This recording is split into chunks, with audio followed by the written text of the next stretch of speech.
fully decorated on chrome and it's candy Rated. fast lane while I'm in a All tandem right, while. 3, 2, 1.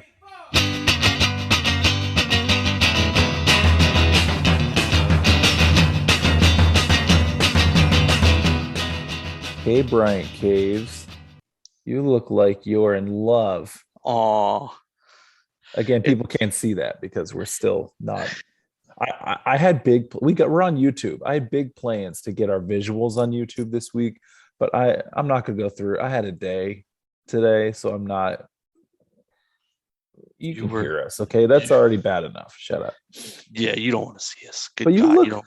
you look like you're just like you're a spring chicken. You're just in love. I am, and I'll tell you why. I have recently had my 7-year wedding anniversary to Ba, ba, da, my ba, ba, ba, ba. lovely, saintly, very patient Okay, wife, yes. Alyssa, who big listener of the show, so she's Oh yeah, gonna absolutely love this shout out that we're giving her. she's gonna Um, go crazy on lunch. She's gonna go crazy. oh, you know her, Hmm. she's a crazy one. Oh, the emotions just on her sleeve. Yeah. Oh, all the time. Um, but yeah, no, we celebrated our 7-year anniversary on Sunday, so we've been married 7 years as of the night, which pretty cool. Hard to believe it's been that long, but time flies when I'm having fun and she's just kind of here. Surviving. Scratching and surviving. So no, it's we had a nice day out. We went to we originally, so we're like, okay, we're gonna go hang out at a brewery. We got to the brewery and it was raining, Ugh. and we were at Sycamore, which you've been to, and they Yeah. have a concrete floor. So the minute you get more than about four people in there, it's so loud that you can't hear yourself talk. That's assuming the doors and stuff aren't open, but they weren't. It Right. was cold. It was like 40 some odd degrees and raining. Yeah. Um, For a beautiful day. yeah, very Ohio-like day. So, we tried another bar. That bar, all of their beer taps were broken, and so they only had liquor or White Claw. And then they actually had a keg with a pump on it, like college style, of PBR. Oh God, of course they did. So I had a PBR, um, and then we didn't stay there long because A, it was dead because you didn't have much beer, and B, there was this like really annoying group of frat guys who still think it's cool, even though they're grown men, to use gay as an insult because Was it Madison Cawthorn? it was not that I know of. If it was, he has been lying for a long time about being in that wheelchair. Are we gonna go into the It's a Wonderful Life thing again? He could walk the whole time. Sorry, Or, continue. or the scene from The Big Lebowski where Walter tips over the wheelchair. Like, I bet this guy's not even a cripple. Oh God. And so you leave the bar before we get accused of hating people with the physical handicaps, which we don't. We don't, very much not. We have a lot of other reasons to hate Madison Cawthorn, nothing at all associated with his physical Not the uh, least of yet that he's a disability. literal freaking Nazi, but that's neither here nor there. So yeah, So we marriage marriage brings us here together together today. today. So yeah, we went to another bar, another brewery that you've actually been to. Went to Protagonist. Oh, the Had a big giant, old head pizza. yeah, had a slice of pizza as big as my head. Had a beer, and then we thought, well, we've only had one beer at each place we've been to, so let's try one more place and just have one beer, just for the hell of it. So we went to Sugar Creek, which is right next door, another Mhm. brewery that you went to as well. Hmm. It's where we saw the Alex Iwobi Arsenal jersey.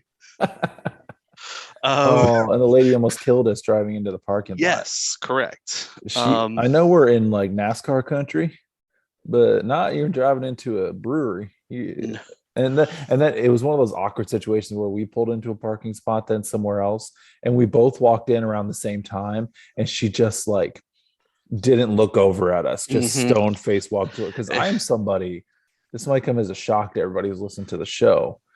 I get a little angry behind the wheel and I get a little frustrated. And I'm somebody who will like dead stare somebody. If they do, if she would have looked over, I would have given her a look like, "What the were you doing? What are you doing?" And I even probably after drinking, I probably would have said something like, "What do you do?" Which I shouldn't drive anyway from drinking. This is a horrible example. Oh my gosh! First, somebody in a wheelchair. Now I'm talking about drinking and driving. Not great, Thomas. How was So Sugar Creek Brewing? Sugar Creek was great. Good. So yeah, we had a good, nice afternoon, nice evening, and then last night we went to a beer education course Nice. at a local brewery here. They do one once a month Okay. on like a different beer style, and they go through like the history of the beer style and It was how Belgian this time, right? it was Wasn't Belgian, yeah, Belgian style Trappist it? Mm. ales, which to be classified as a Trappist ale, it must be brewed in a monastery under the guise or under the supervision of a monk to technically be Ah. Trappist. But there's a lot of Trappist style ales, they call them Trappist style or Abbey ales, Mhm. which are the same style, just not brewed under in the house of God. Um, Does Tony it, Shalhoub count? he absolutely would. He's a monk. I mean, Okay. I or for my own intents and purposes. Liu Kang, if you're Mortal Kombat, is he's a Shaolin monk. Finisher. Um, so yeah, that was a lot of fun. It was helpful toward my the test that I want to eventually take for my BJCP certification, and it was a networking opportunity so that I can go eventually quit my shitty insurance job and go work in doing something with beer. So I don't That's awesome. feel like I'm selling my soul one day at a time. So yeah, it was a good time. I'm really happy that she hasn't killed me in my sleep yet. Yeah. I'm sure she's thought about it, Mhm. but I love my wife very much, and she's awesome. That's great. That's really awesome. You know what, Brian? When you were talking about going to the different breweries, I could talk about positive things about Alyssa all day, but we're already a long enough podcast. If we did one about our wives, we would be here a while. But I Be a was long time. thinking as you were talking about it, every year you need to go to as many breweries as your anniversary. So you went to 4 this year. Next year you go to 8 breweries, get a beer at Mm, each brewery, pace yourself, and that then by the time you celebrate your 40th anniversary, you guys will be sloshed by the time that's you 40th celebrate. anniversary. We're not You'll gonna. be pumping your stomach. I was gonna say I don't think we're gonna going this route. I don't think we're gonna make it to our 40th anniversary. Yeah. Well, But happy goals, right? anniversary. We have to build Hashtag up our goals. endurance. Hashtag goals. Speaking of endurance, let's go ahead and get this show started.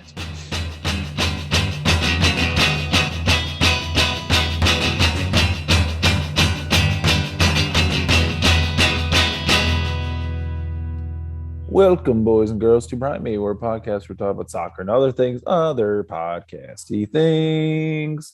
We've got a great night of podcasting for you, or day or morning. We are going to talk a lot about soccer. Hey, We're going to start us off. Second show of the year. Really have to improve on the first show, but we just keep the bar low. Always keep it low, folks. That's a life lesson. Always keep the bar low. You'll always succeed. because then if you do even decent, you've Right. completely shattered expectations. Exactly. And you feel great about yourself. Your self-esteem is up. So man, lower that bar. You guys are vaulting too high.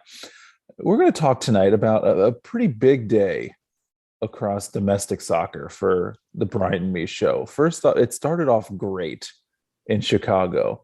They didn't hire a head coach, but it's as close to as exciting as it's more exciting than hiring a head coach, but Way more.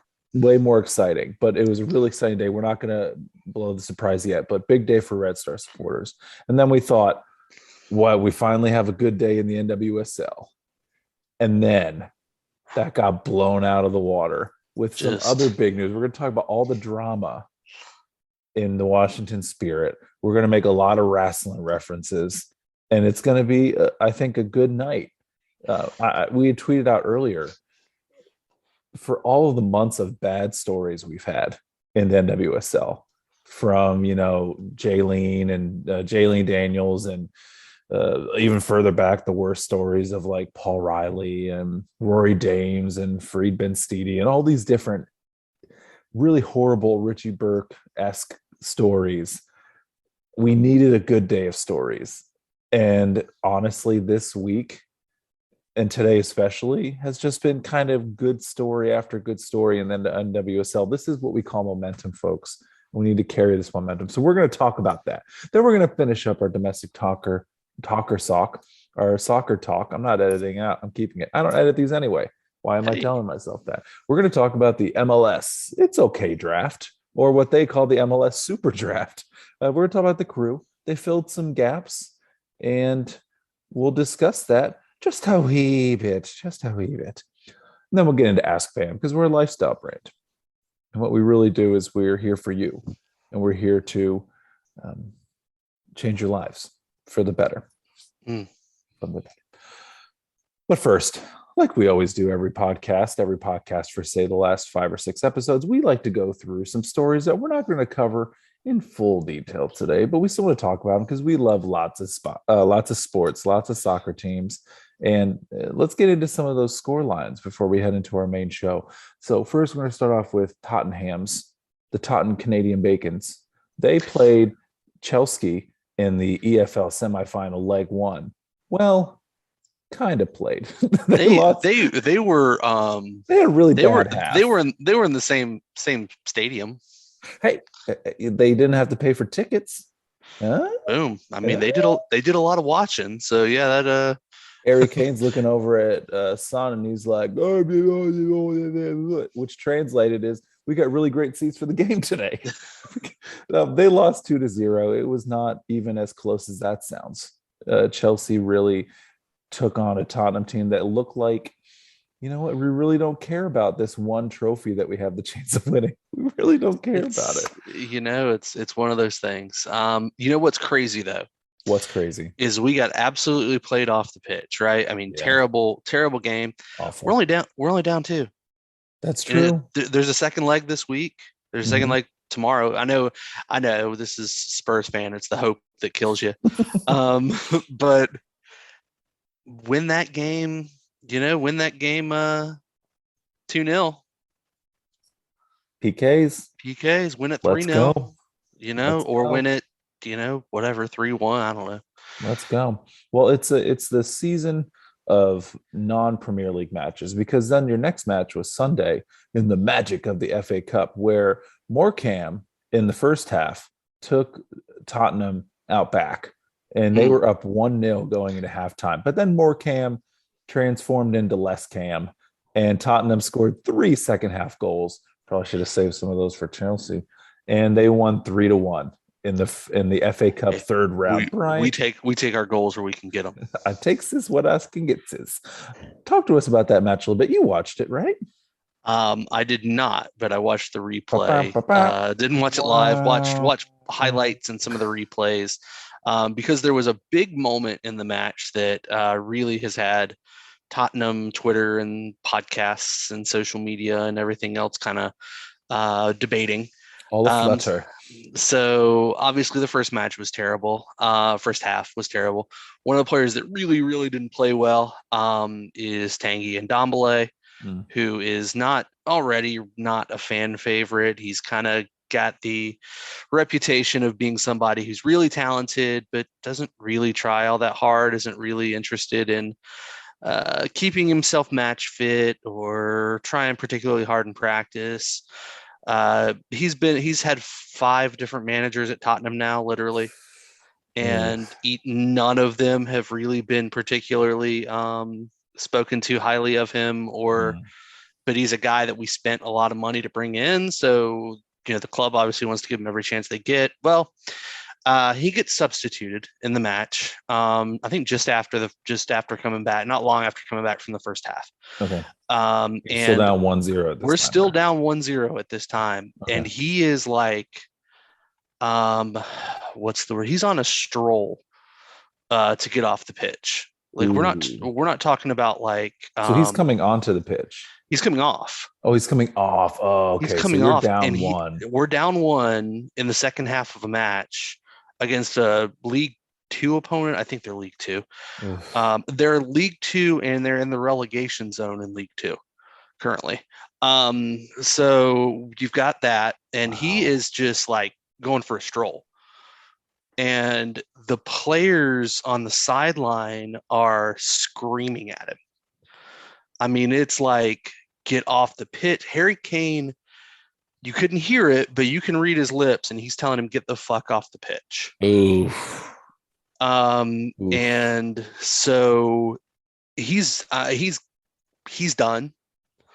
I think they're gonna sell him if they can get Loan anybody him or to if something. they can Yeah. get anybody to take anything for him. I think at this point they're willing to just say cut their losses and be done with him At because this point, you have to loan him because I feel like any move that's made during the January window is something that's been worked on for like or planned yeah for a while. It seems like you a loan. It depends on how much you're paying him to, but you which we're paying. He's one of the highest paid players on the team because of course he uh, is. it feels like a Um, loan. We still have Larry's Carius on Liverpool, and we can't get rid of him. So it sounds like a loan to me. Is what's going to Yeah, happen. it sounds like what's probably going to happen is we're going to loan him or sell him, but offer to pay like a big chunk of his wages, or there'll be some. We're probably going That to end up reminds me of. Oh, go ahead. paying somebody to take him off our hands. That reminds me of Moneyball when Brad Pitt talks to David Justice down in the batting cages, and he tells him the Yankees are paying us for you to play with us. So that's what it feels like. It feels like he's David Justice in that movie. he's Um, he's no David Justice. Justice is served. Yeah, Justice is about to get served because yeah, I think once somebody's done something like that, like you can't have them in your locker room. Like, It's an obvious show of I don't want to be here. I don't want to listen to anybody. I don't care about this anymore. yeah, and it's one of those things where like if you're walking off the pitch and everybody starts yelling at you and you realize, oh shoot, and then you hurry up off from there, okay, maybe. He just kept right on like doing his little stroll. So it's not great. Um, but so yeah, that was kind of the big moment from the match. Obviously, Spurs came back to win 3-1. Um, did what they should have done in the second half. There's no reason why, even because our lineup was weak for that match, but even with a weak lineup, players that are good enough to play at a club like Tottenham should be able to run players like Morecambe off the bench, off the Yeah. field in even if you're a second team type player. So, Yeah. not great. But hey, that's the magic of the FA Cup, right? Like you sometimes these, just ask Arsenal about the Hmm. magic of the FA Cup because, yeah, Hmm. Spurs struggled, and yeah, you hate to struggle against a team, but better than losing. So Arsenal did lose. you hate to see Arsenal lose like that, but I'm very happy for our good buddy Homer. Thank you very much, Trees. buddy. Yeah, the Nottingham Forest Trees, they ended up beating Arsenal. Was that 1-0 was the final score line? It was 1-0, yeah. Arsenal, and that was days after Arsenal got into a little tizzy. We're going to talk about Liverpool. We're going to switch over. Tottenham women, their game was postponed Yes. over the weekend for the COVID. Did not happen. Liverpool, though, was supposed to play Arsenal. Liverpool men were supposed to play Arsenal men on Thursday in the first leg of the EFL Cup because we're in the semifinals. Whoever wins the Chelsea Tottenham Canadian Bacon series goes on to the final, and whoever wins Arsenal and Liverpool, they go to the finals as well. Well, Liverpool had an outbreak of the vid, and they called off Thursday's match, which all the Gooners, the Gunners, the Arsenal fans are all up in a they're all up in a tizzy. I'm sure there's maybe people listening here who are Arsenal fans that got up in a tizzy. Not Felix. I haven't seen Felix say anything rash, but I mean, and then it that's came out. We'll go ahead. kind of what that lot does anyway. So, Minus Felix, he's good people. No, they're and every supporter circle has it, oh But I God, feel like yes. Arsenal fans they're built differently. They're different. They're They're different different. They're genetic, a different breed.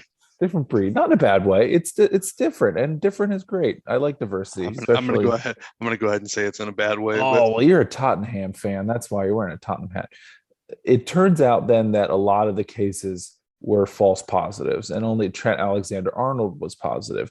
But still, following the rules, and Jurgen Klopp said this in a press conference, they still were not allowed to play even under false positives, they were not allowed to play because Rules there's are a the certain rules. amount of tests that you have to do, blah, blah. So the game didn't happen.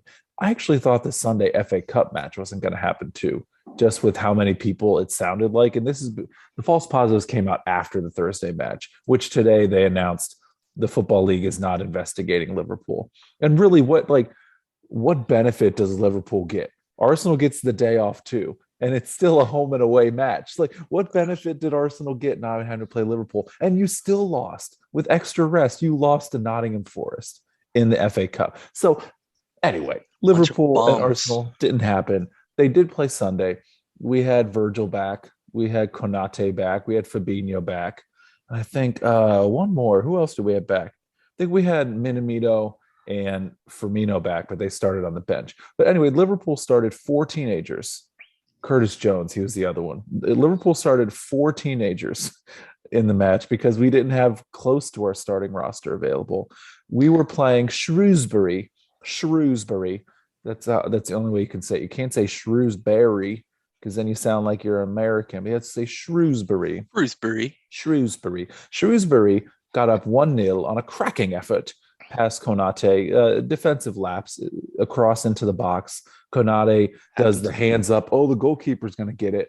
No, this Shrewsbury player flew in from behind and did this like karate kick shot into the goal. There was no way it was going to be stopped, period. No way it was going to be stopped.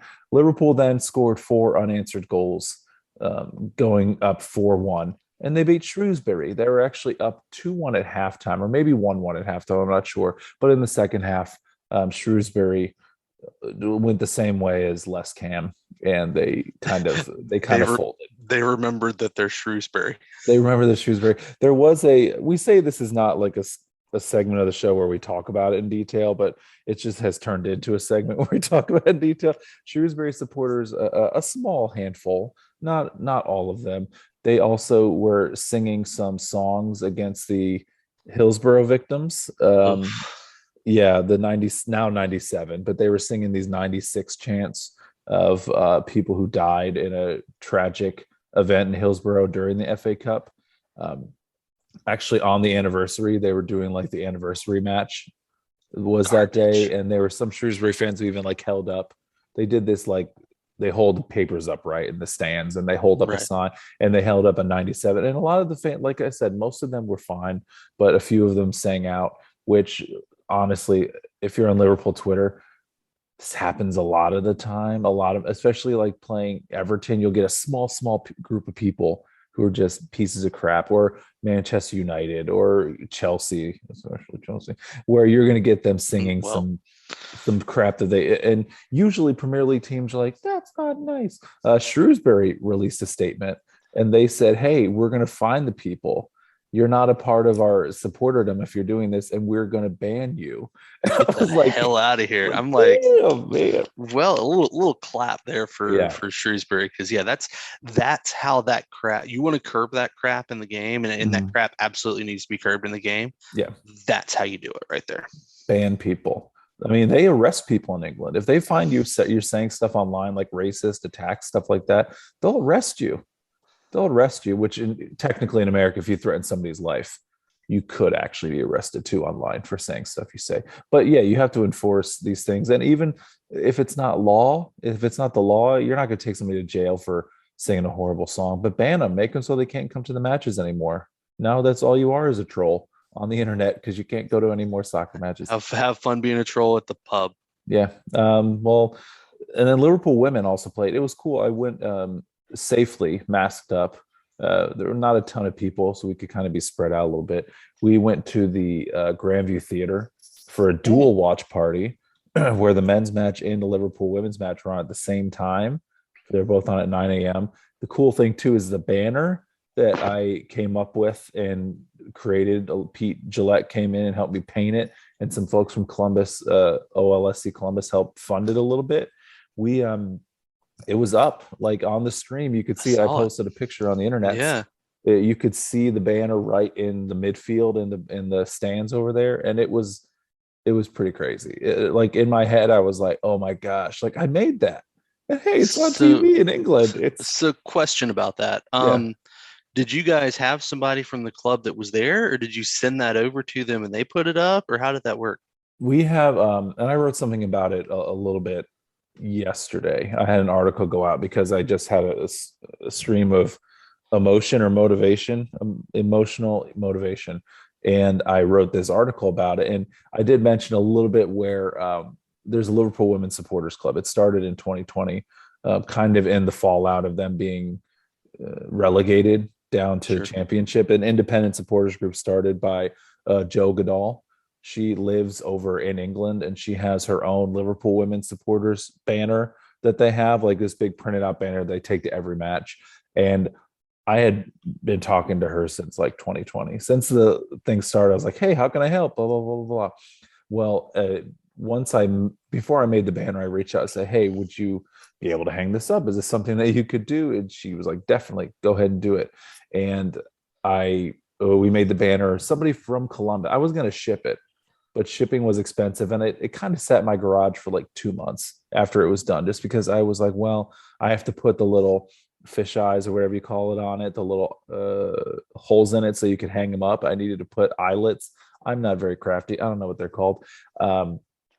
Holes. I need to put holes in it. So I delayed it. And then with the shipping cost, I delayed it.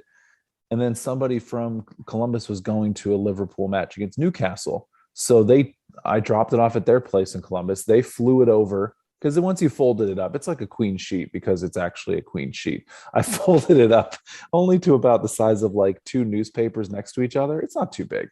Two rolled up So you newspapers. sent a queen sheet to England. Yeah, I did. Who I has sent a who has a painted queen? queen sheet to the queen. Although the queen doesn't care about Northern England, it's only the Southern England and London she cares about. I put it into somebody's. They put it in their bag, set it over. Joe took it before the Newcastle match. They actually kept it with the Cop Outs group, which is a LGBTQIA plus group that support Liverpool. Oh, cool. So not cop out, but cop the supporter section out as in out. And they Sure. held the banner for Joe until she took it back, and it's now in her rightful care. And whenever it goes up in matches, it goes up. If it doesn't, that's fine too. I just appreciative of everybody who chipped in, who was part of it.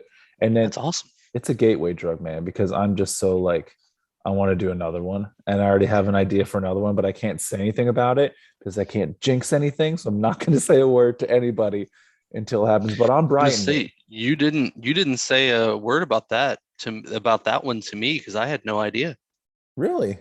Yeah, you never mentioned it. That's Yeah. really cool. Oh, yeah. No, I've been working on this for months. That's weird. Oh, that's weird. I've been talking to Pete about it because it's just a Liverpool thing. Maybe I didn't think about it. Yeah. Wow, that's weird. Well, I'm not going to say that's weird again. But what's not weird is that Liverpool thrashed Blackburn. And that match almost didn't happen too. There was a waterlogged pitch. They had to inspect it. Anytime they say, oh, they have to inspect the pitch, I'm thinking, well, we're not playing Mm-mm. today Yeah. because the women's matches, honestly, against Blackburn, it was played like on a lumber yard.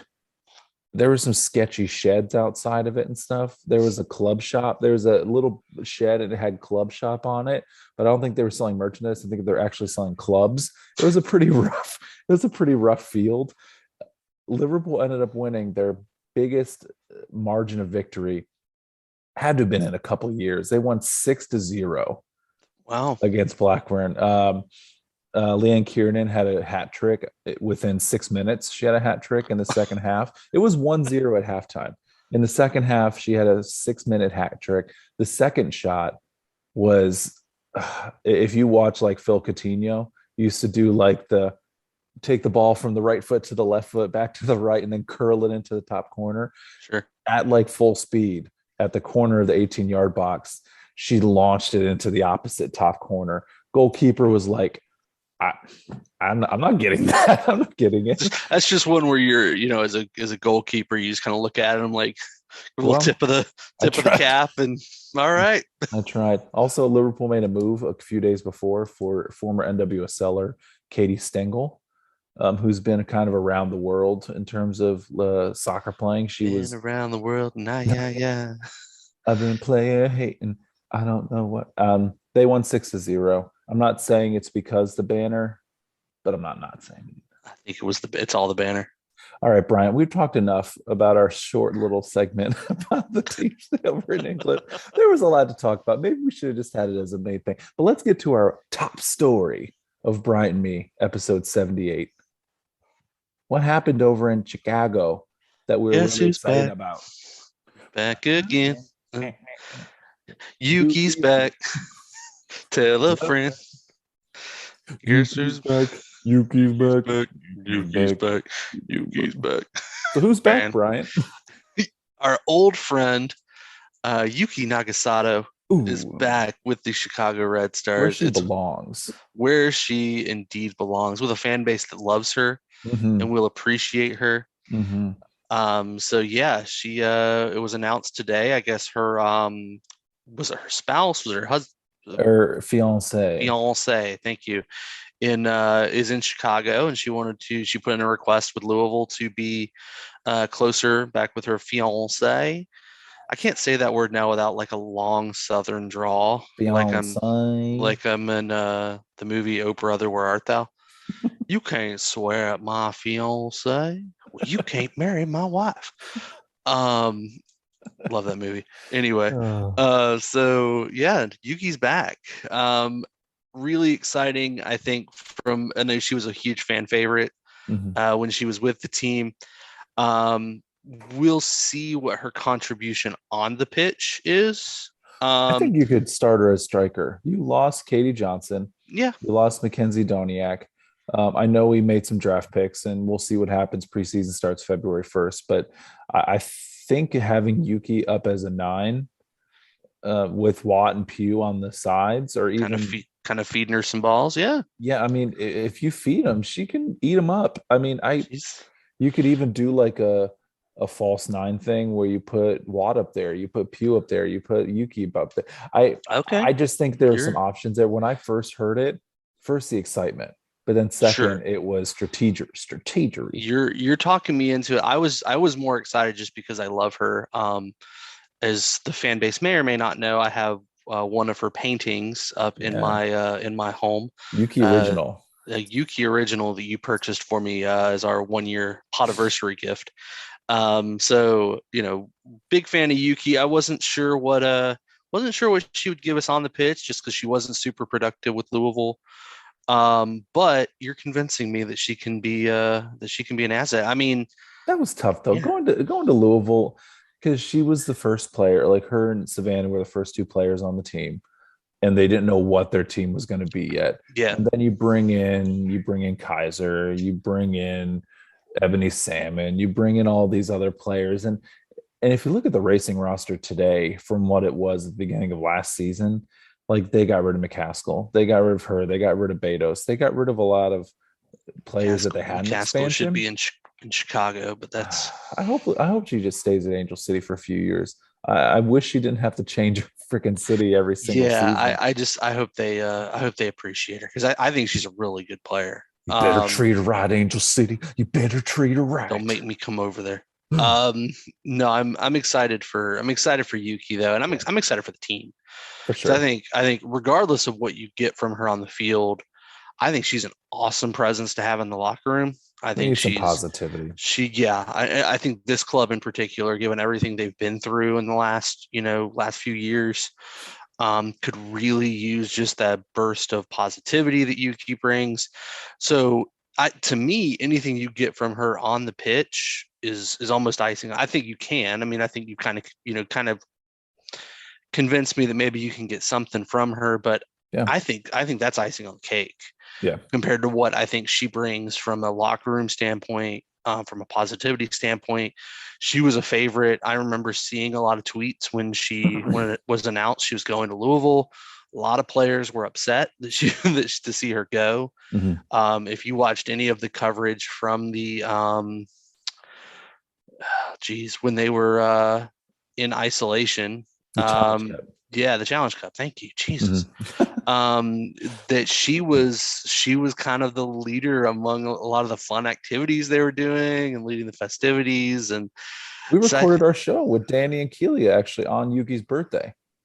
Yeah, because after that's they right. interview after practice they interviewed with us, and then they went to Yuki's birthday where videos went around and everybody, even Julie Ertz, looked like she was having fun with the team. Which, It was quite a I mean, if you it can was, get Julie Ertz to smile and have fun, then uh but yeah, no, I think it's one of those things that I think we'd been waiting for kind of a moment of positivity Mhm. among like the NWSL, yes, but among Chicago, I think in general we'd been waiting for this moment of like, give us something we can be excited about, something we could celebrate. Like Yeah. we've lost in the final, and then everything came out about Rory, and then we've had some players that we really had some player well Sarah Gordon move on, and that was that was upsetting for the team, and we still don't know what direction the club's going in from a leadership standpoint.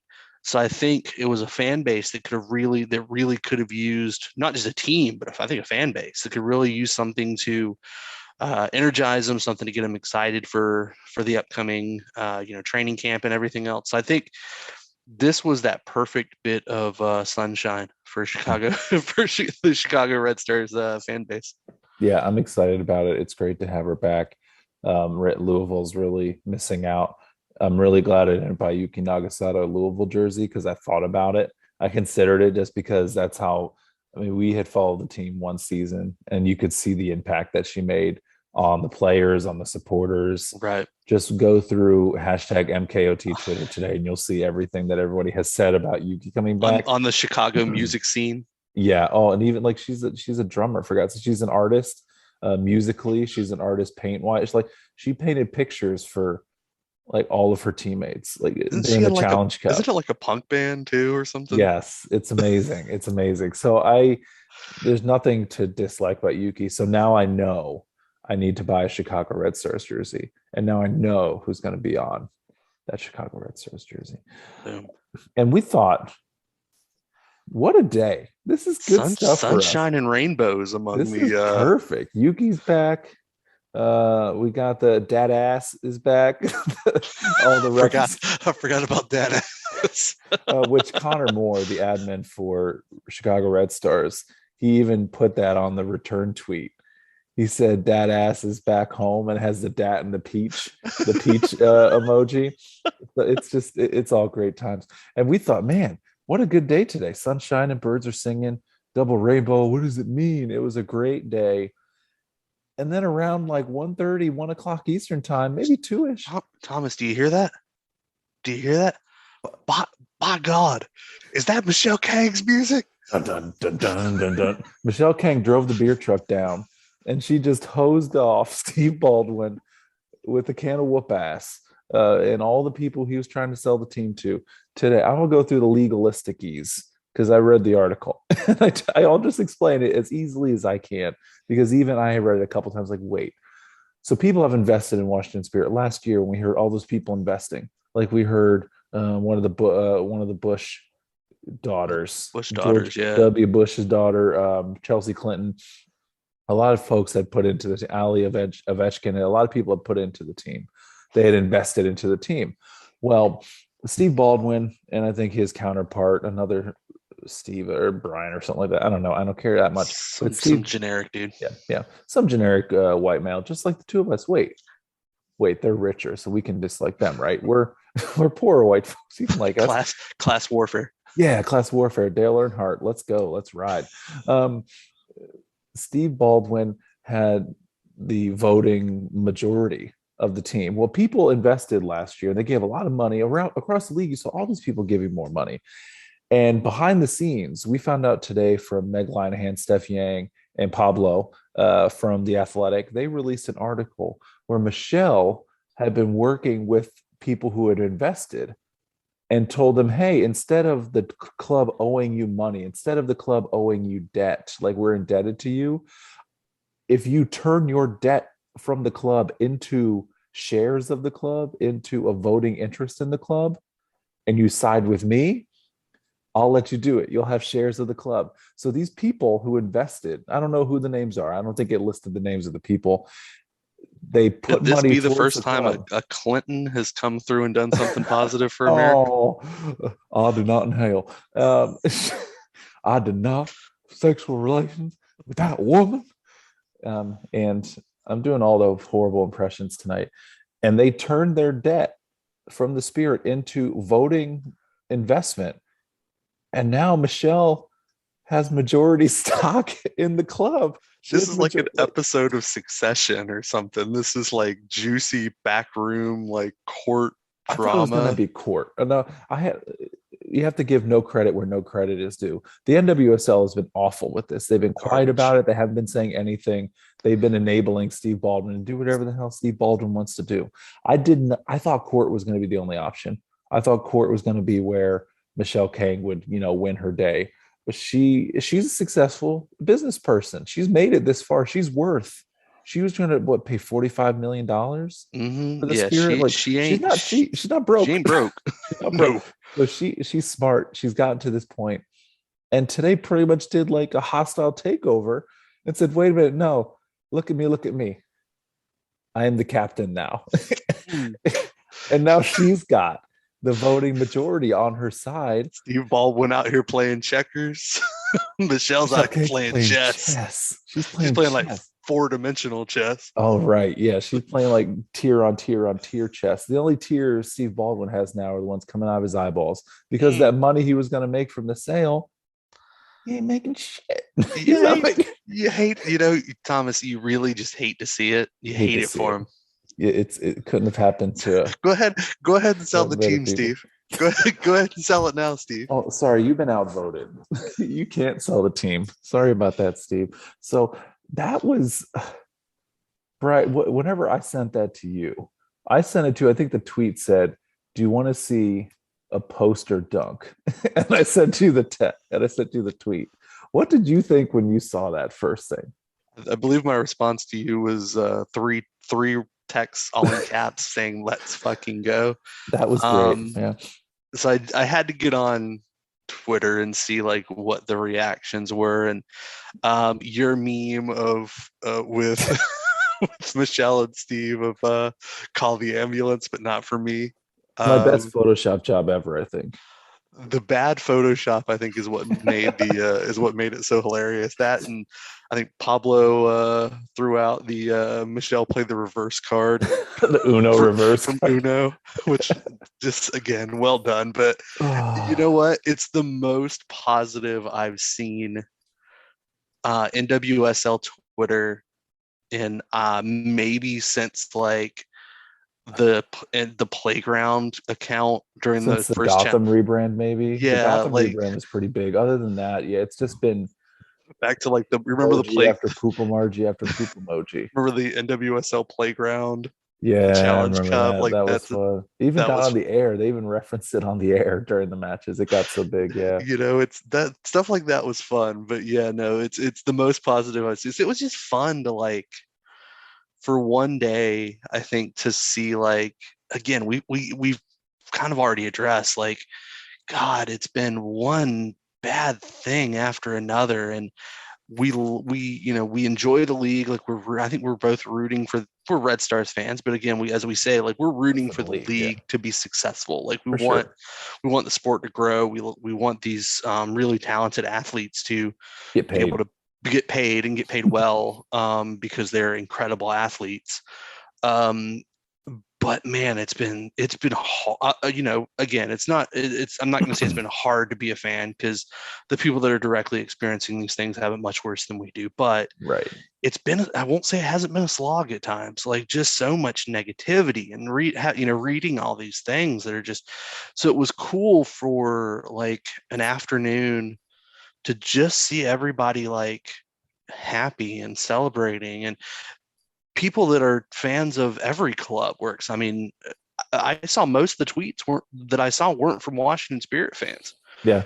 They were from fans of other like accounts we follow were retweeting, fans of other clubs and just there were memes and just Mhm. I think everybody having a good time. Getting to see like something freaking positive for once, man. It was Yeah. it was fun.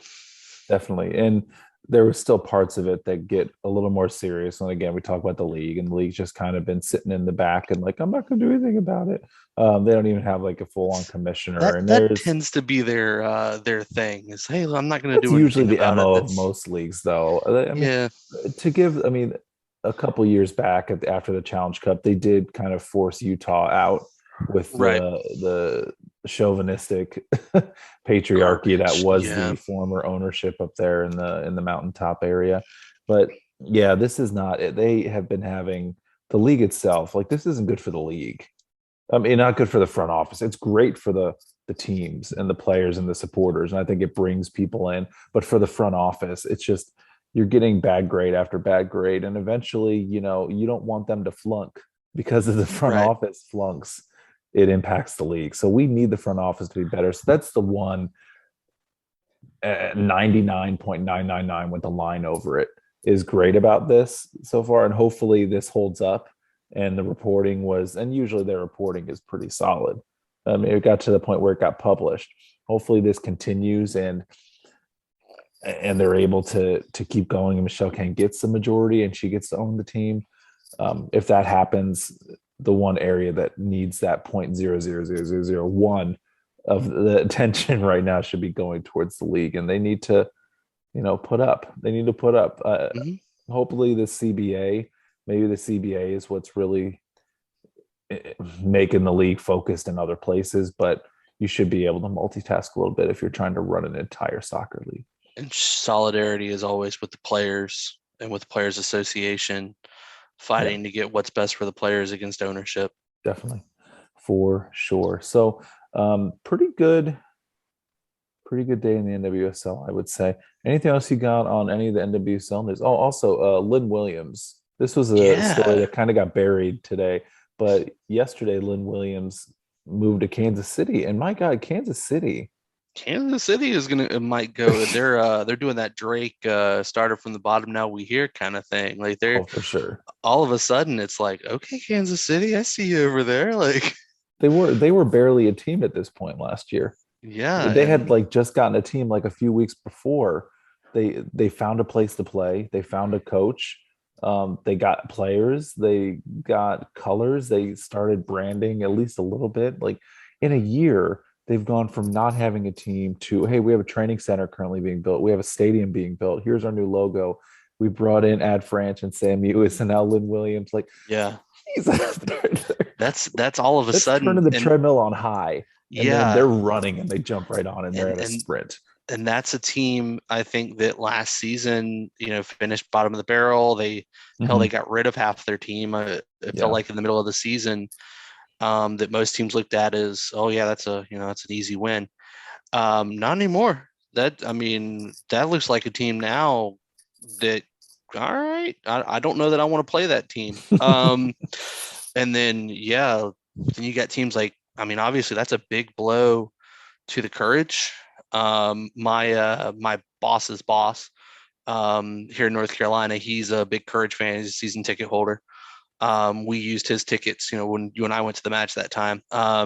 He Did you sent ever me talk to a him about Paul Riley? Sorry, go ahead. Finish this and then no. I just He didn't bring it up, and I was like, I don't know how much of a conversation I want to have about that with my that's fair. boss's Continue. I'm boss's sorry. boss. Um, also a Charlotte FC season ticket holder, so maybe I can get some tickets off of him for that, but that's neither here nor there. Yeah, he was not real happy with that move. He sent me a chat at work the other day, like, yeah, they're blowing the team up. Like he's pretty upset about it. So, Hmm. good for KC though, man. Like that's a damn good team all of a sudden. You got Sam is what arguably one of the better players in so Only when she plays in Europe is she one of the best well, players in right. the Is she one world. of the When best she's players in in the world? America, Excuse me. she's garbage. But She's a whenever bum. she's a bum. But I I think that's huge for Kansas City. And Yeah. just a quick sidebar about the Courage. The Courage definitely are rebuilding. I mean, you still have Casey Murphy as their goalkeeper. You still have Dabinia, which Right. Dabinia is she's fucking Dabinia. So I mean, you still have Yeah. she is also one of the top players in the world, even if the Guardian doesn't say she is. But after sending Lynn Williams out, they actually added a Brazilian youngster forward. They added her name's Carolyn, Kerolin, not Ooh. Caroline. And in the Brazilian fashion, she's only going by one name, Yeah. right? Oh yeah. She's just known as she's Carolyn, and she's 22 years old. So maybe this is them saying, you know what, maybe we are definitely, we lost some names that, but I mean, if Dabinia vouches for you and you come in and you're somebody who she has not played in the NWSL before. If you bring her in and she's somebody that can stand out, I mean, If you get, I'm gonna tell you, you get that Dabinia endorsement. That's a pretty damn big deal. yeah. I think she's seen the best of the best, played against the best of the best, is one Yeah. of the best. So if she looks at you and says, "Hey, y'all need to sign her," I'm gonna go ahead and guess she's probably not a bum. Not a problem. We haven't done our, like, we'll do a prediction show, I'm sure, at some point for the NWSL season, but I wouldn't put them as like the worst team in the league.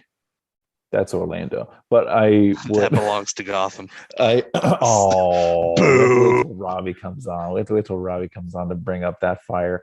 I don't think Carolina's gonna be the worst team in the league by any chance, but I do think that I'm gonna take a step they're back, I not, think. yeah, they're taking a step back. So let's talk about some other transactions. This time in the domestic men's, we're going to cover just a little bit. The Columbus Cruisers had an MLS OK draft today, or the Super Draft. Call it whatever you want.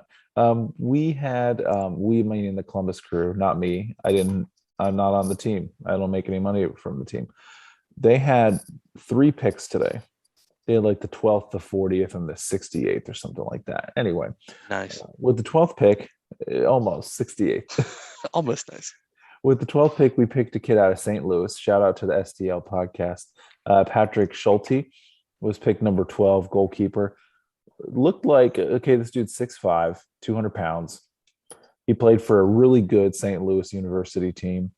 Apparently, because they had like 8 people picked in the first round or something. Like Yeah, it's pretty huge. No, they're a pretty big the school, soccer do wise at you least. know They've had a really good team. their mascot Oh, at the University of St. Louis? Ar- I just looked it up. Archie. No, they Oh, are the Billikens. what's a Billiken? I got no I got no idea. Okay. All right. Well, the Billikens. We drafted a Billiken at number 12.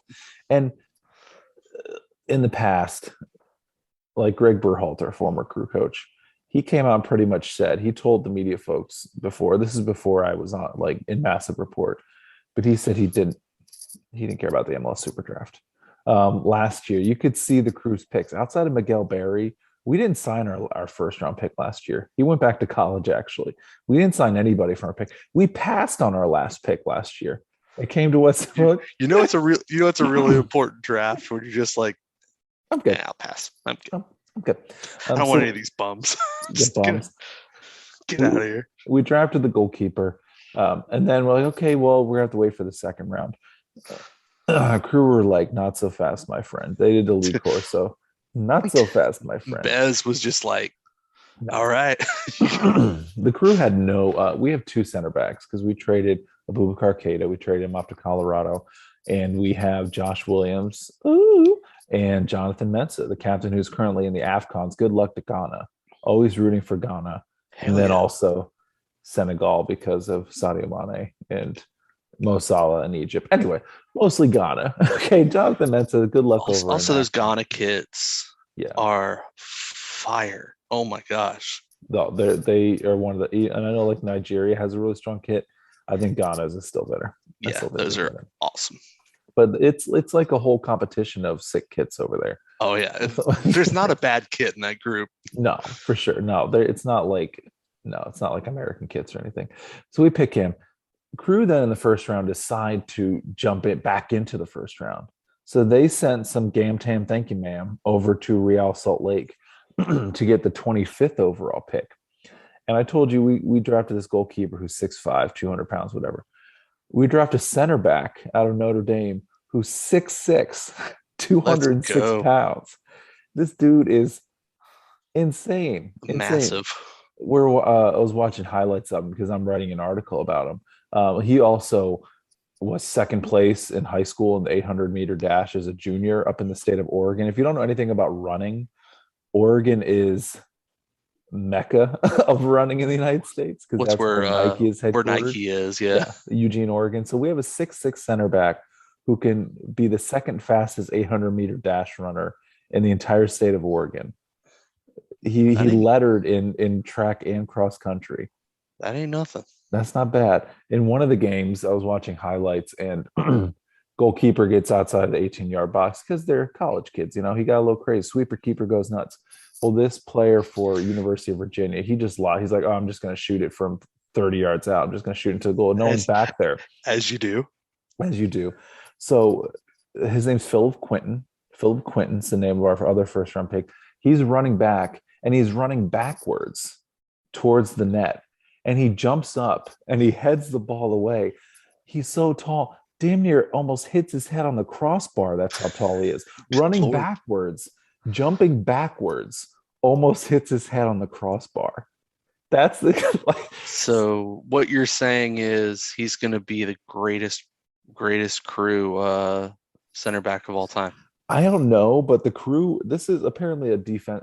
You can't go wrong picking defenders and goalkeepers. I think it's a pretty safe pick. I think your best offensive attacking minded players, they usually get picked up to go to Europe or they get picked up in Right. homegrown contracts and stuff. But if you get a defender like this, the crew probably made their 12th pick, kept seeing these picks happen. I was in the press conference actually, because after the first round, they did a press conference and we're sitting there for 2 minutes, 5 minutes, 10 minutes. After about 15 minutes, the communication person comes back and they're like, "Hey, the Tim and Caleb Porter are wheeling and dealing right now.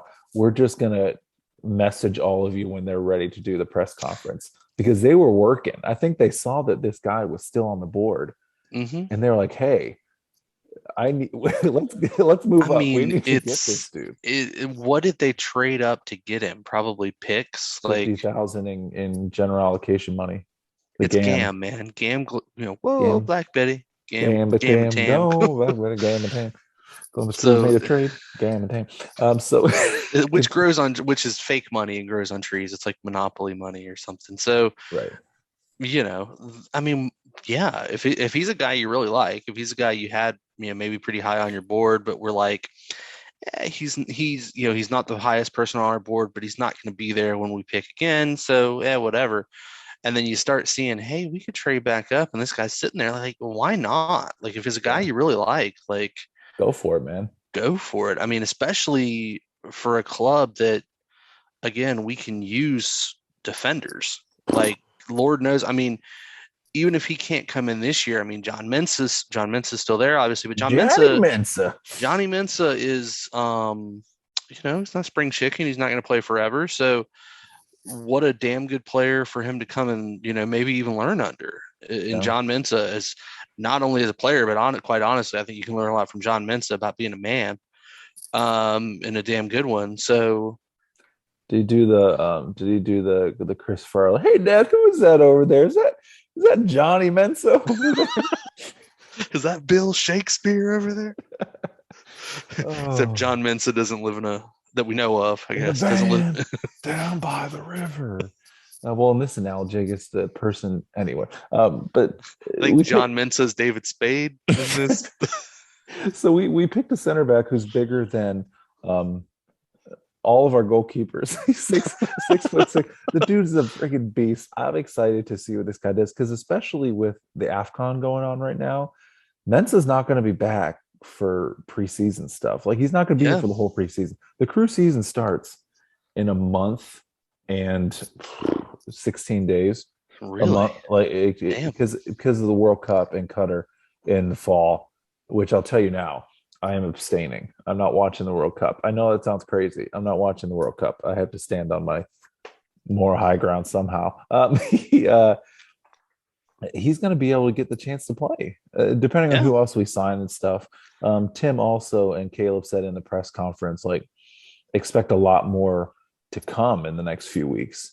because this is a shorter off season. I mean, Yeah. last year we didn't sign Marlon Hairston until March 6th or something like that. Like that, right now, that would be into the second match of the season. So this is a shorter off season. I think Crew fans who are all pulling the alarm, they're pulling the alarms and they're blowing the Crew, whistles. Like, oh crew, God, we're not signing anybody. They're gonna crew Twitter blowing alarms and going crazy. Thomas, come on now. I know. Crew I know Twitter? you can't be talking about crew Twitter doing that. To be fair, it's probably all Twitter. Oh, yeah, well, Maybe Twitter's not. I don't see a ton of people getting upset about no head coach. Although today, even Kansas City, I think they were the second to last team without a coach, and they announced their head coach, and we were like, "Anything Chicago? You got anything for it?" Chicago, anything? No, I mean, I think it's cool. Also on a crew note, they did re-sign Evan Bush, Yeah, I wrote that article. Yeah, backup keeper Evan Bush. So yeah, that's pretty cool too. He's MLS played, veteran. yeah, it's a good presence to have around your locker room. He's a guy who's been there a long time. Mm-hmm. So, a guy Yeah. who you can depend on to, have a pretty decent spot start as you need to, or God forbid, Eloy,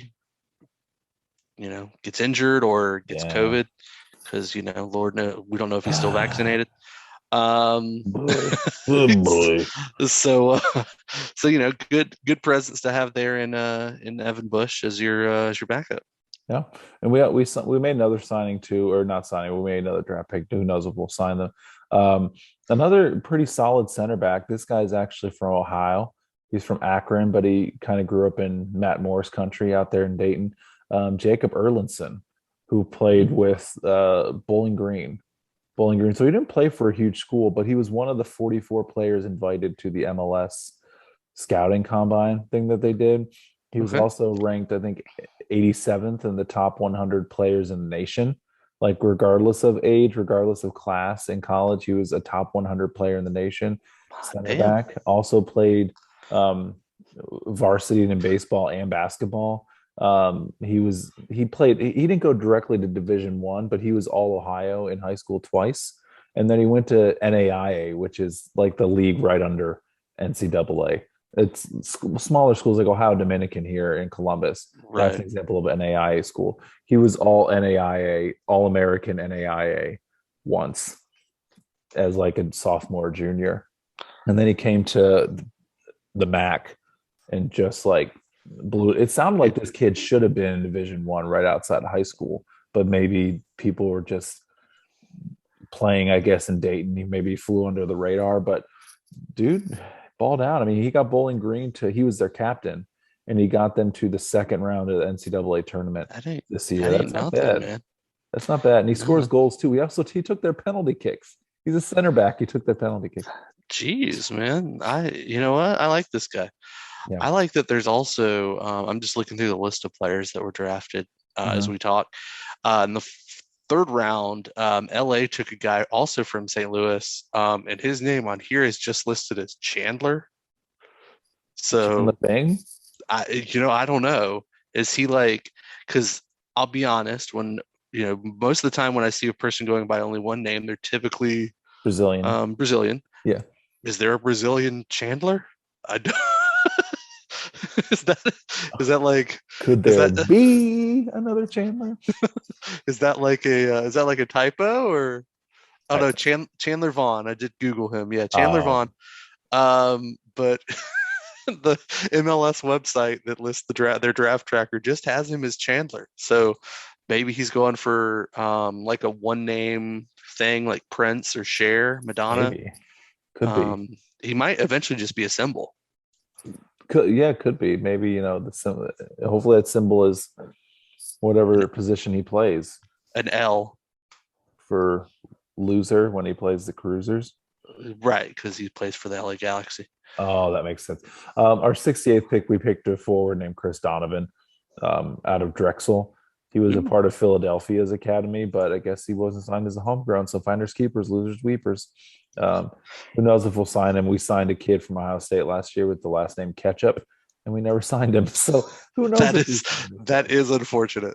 But Um, with Crew 2 Electric Boogaloo Hoobaloo, Hula Baloo, I think there's a chance any person we draft has a chance to play as long as they're willing to go the MLS next pro route. Thomas, I'm going to give you, here's another pop quiz for you on colleges. Where is Drexel University? Uh, Indiana. It is in Philly, Oh, West Philadelphia, born and raised on something the like that. playground. Did you see the trailer for the new Fresh Prince? No. It's a drama. Will Smith produces it, but it's like the story of Fresh Prince, but it's a drama on Peacock starting in February. I'm probably going to give it a chance. And So it could have been just it's because it was the day after I read a thread on Twitter where Will was actually an undercover narcotics person who was breaking up a narcotics network. He had all this evidence of it from the show. And then the day after I see this Peacock ad because targeted marketing and it sucked me in. It sucked me in. Was Carlton the dealer?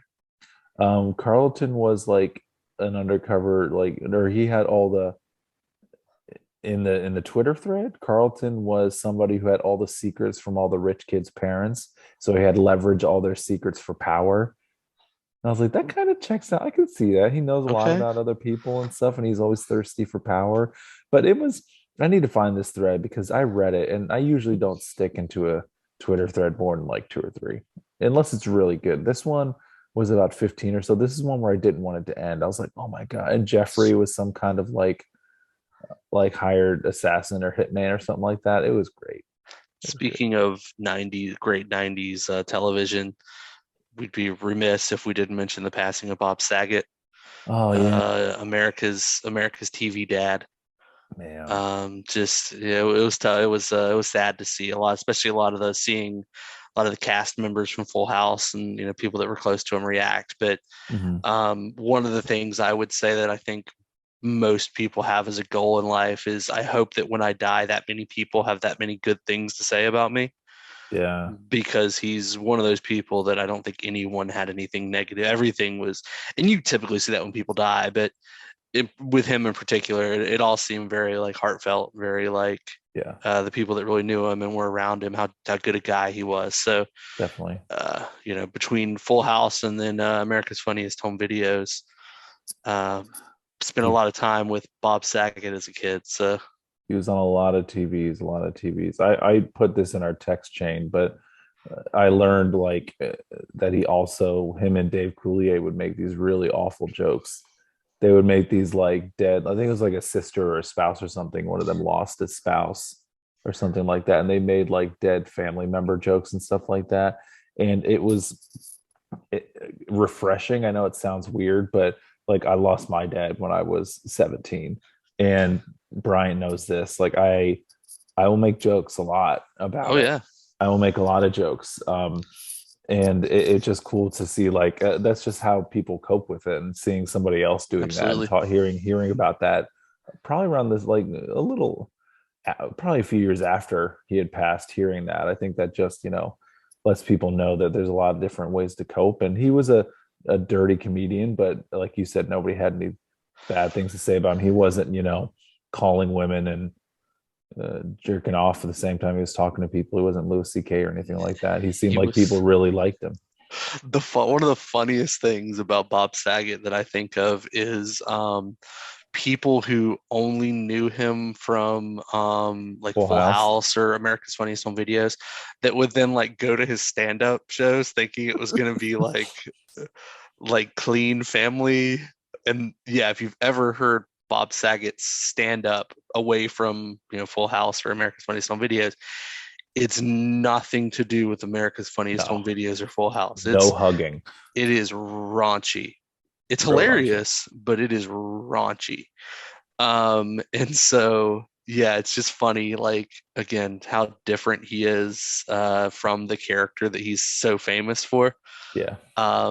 But just nothing but positive things I think everybody had to say about him. So that's really cool to see. Yeah.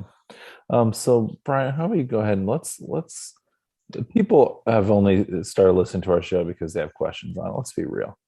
I mean, So the people want to know. They want to know our thoughts on things. They want to know what we can do excuse me, to help them out. So, we Questions are started. much more exciting than that yawn, folks. He didn't yawn because of your questions. We're just tired from thinking about all the awesome answers we have to give you.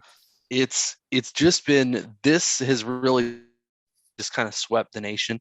All right. Ask Bam has really become the latest sensation, and you guys are coming strong every week with great questions, great thoughts, Mhm. great topics for us to pontificate on. So Ooh. we are we're bringing in another week to you with Ask Bam. So we got we got our good buddy, friend of the show, former multi-time guest and Gotham fan, uh, Robbie Rogers.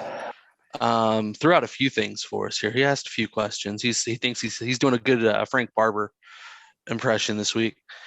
So Robbie, first of all, this isn't a question, but it is our another former guest, Kelsey Trainer's birthday. Remember the BAM fam, pay women, invest women. Yeah. So big shout out, happy birthday to Kelsey. Good people there. Happy Uh, birthday. You've had to share a car ride with Robbie too. ooh, What a God, saint. God bless you. Um, Robbie wants to know the best sport to tailgate. I have to be honest with you, Brian. I've only tailgated for soccer matches. I've never Ooh, tailgated for a football game before. I've tailgated for soccer, I've tailgated for college football probably more than I've tailgated for soccer over the years. Yeah. I think that's the only sports I've tailgated for. College basketball. Done a little college basketball tailgating again during my college days. If you count drinking in the parking lot of an arena as tailgating, which I Yeah. do. So I'm a traditionalist. So the sport I'm most closely associated with tailgating is college football. Mm. I love that college football tailgate atmosphere. I've had a lot of good times there. Some I don't remember all that well. But it's just such a like, and, Drinking. and you even see it at the soccer tailgates too. Like even the opposing fans are typically like everybody's friendly, and you walk around and everybody, offering you a drink or offering you food, or hey, you want to come, throw cornhole bags with us, or kick soccer ball around, throw football around. Like it's just tailgating in general is just a lot of fun. But I'm a traditionalist. Like I've been to so many college tailgates over the years. So for me, it's college football. All right. Well, it's soccer for me. Next question. Our top three restaurants in Columbus, Ohio. Mm. Let me preface this with saying that we are ad free since '93, so these are not official Bryant and me endorsements or paid advertisements.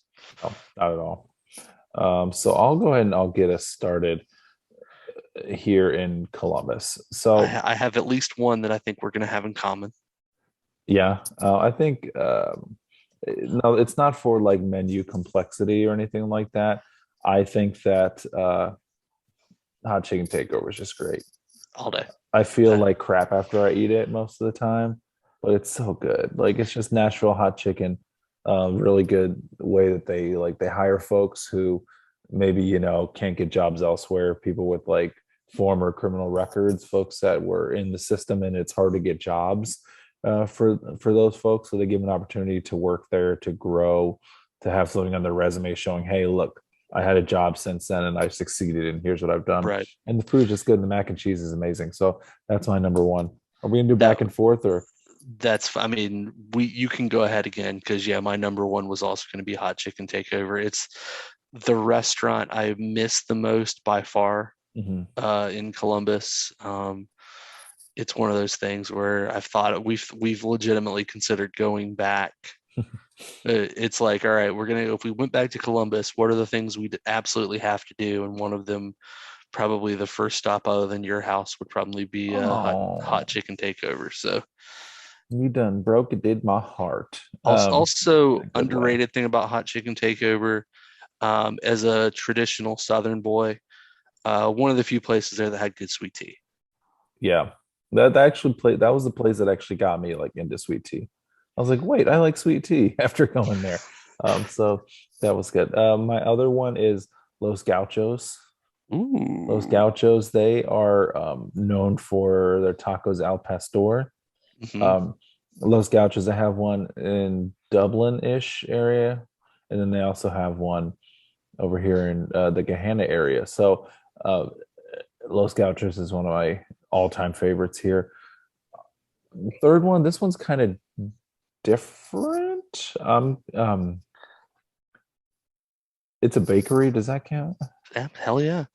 So my wife has to eat gluten free, and there's a place called Bake Me Happy, and they have in the past like they've teamed up with Hot Chicken Takeover. They're really they have a really good like they're owned by LGBTQ folks, and the food that they make, like they do baked goods and everything, it tastes nothing like gluten free food. Like No. it tastes like a legitimate just baked good. And also I'll throw in there then Preston's. They do a place called Preston's Burgers. It's also owned by the same people who own Bake Me Happy. They have an That's, amazing I burger. didn't know that was the same people. Yeah, they own that one too Preston's because they is have like dedicated gluten-free food there too. Preston's is delicious. Yeah. So those are Shout my to Pre- top three. Four. an, I said four, but whatever. I'll My throw a podcast, Robbie. I can say whatever the hell I want. couple other favorites. I was always a big Condado fan Okay. when I was in Columbus. The best nachos I've ever had. Like their tacos are good. Best nachos I've ever had. Highly Mm, recommend the nachos there. And mm. we're actually getting, funny enough, they are expanding. We are getting a location here in Charlotte. That's awesome. So I'm actually super super stoked about Condado. That's great. Um, a restaurant that you and I have been to multiple times, Mikey's Late Night Mm. Slice. It's a damn good pie. Open late. I do love Makeys. They're Um, always open when you need them to be. and also one of the most underrated, if you're a happy hour person, the happy hour, at least at the one on High and Vine, which is Mhm. the one you and I used to go to right by North Market. Yeah. Awesome happy hour. Their drafts are half off until like seven Mhm. or eight So we're not during the saying the week. best pizza place. This question was not best pizza place. But I want people say, "Oh, this pizza place is so much better."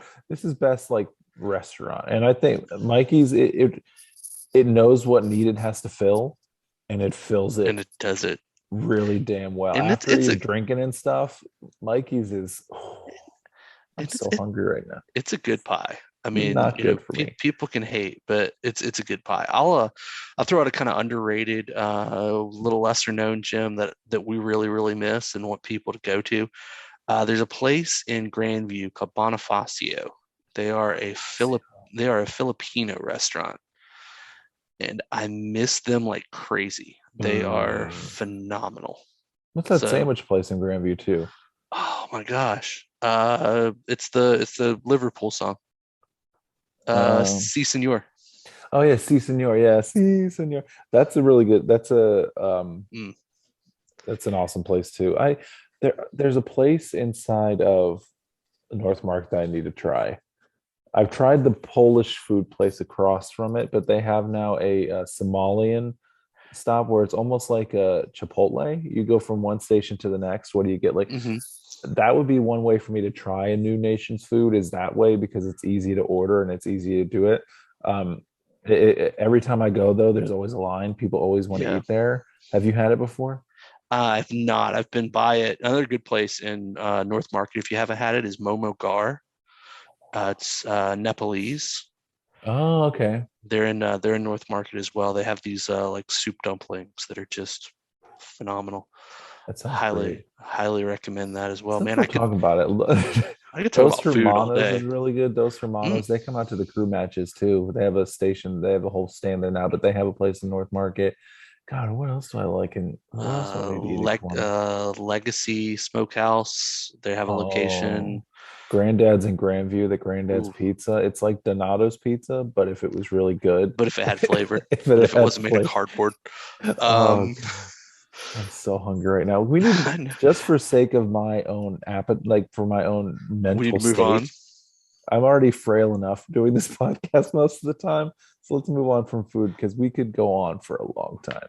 Um, Robbie also wants us to talk about Michelle Betos signing with Gotham. She led the NWSL in saves last year, mainly because the team sucked, but she stayed. She saved a lot of balls.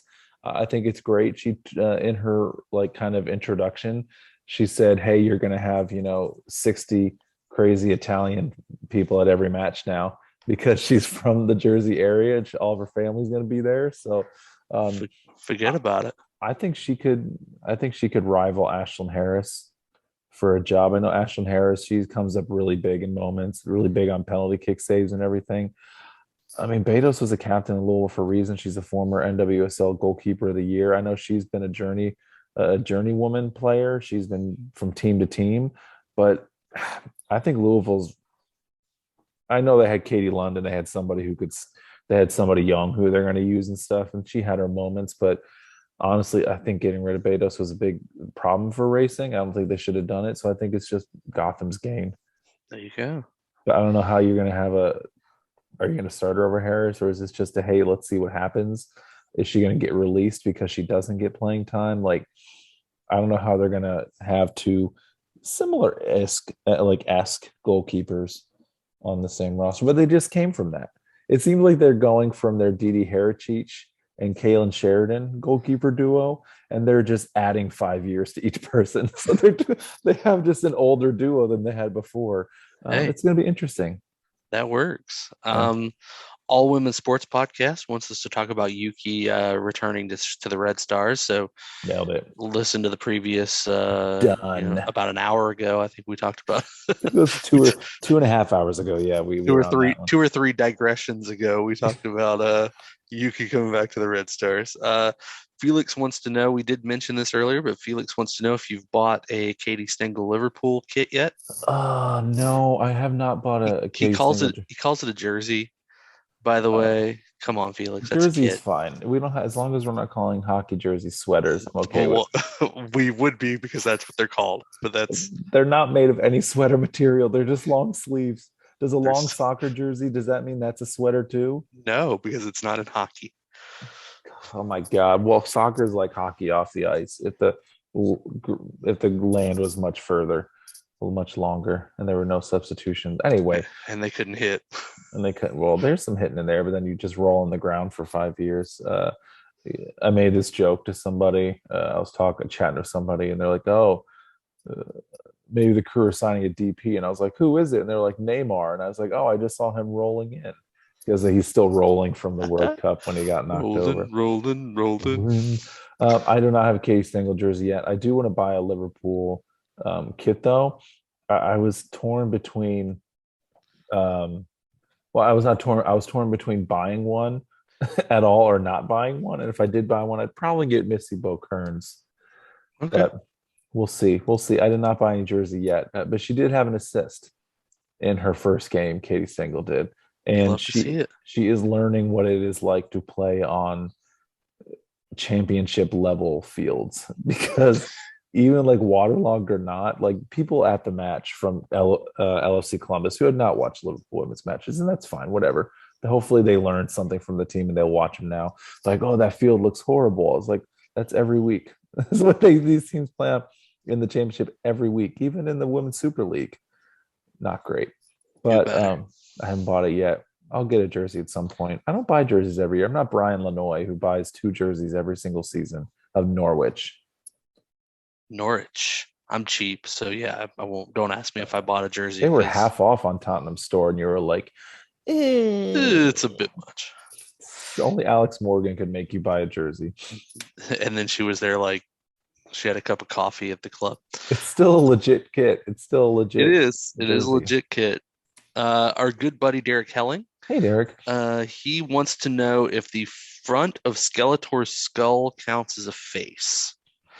I don't think it does. No?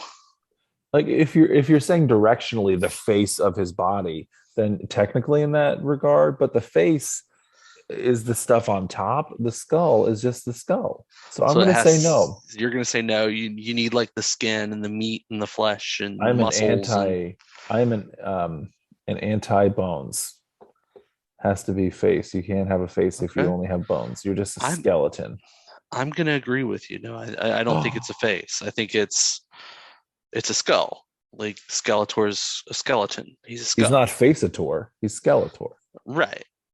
And it just reminds me of if you didn't get a chance, I posted a really funny clip from Robot Chicken in response to that question, which is one of my favorite Robot Chicken sketches ever.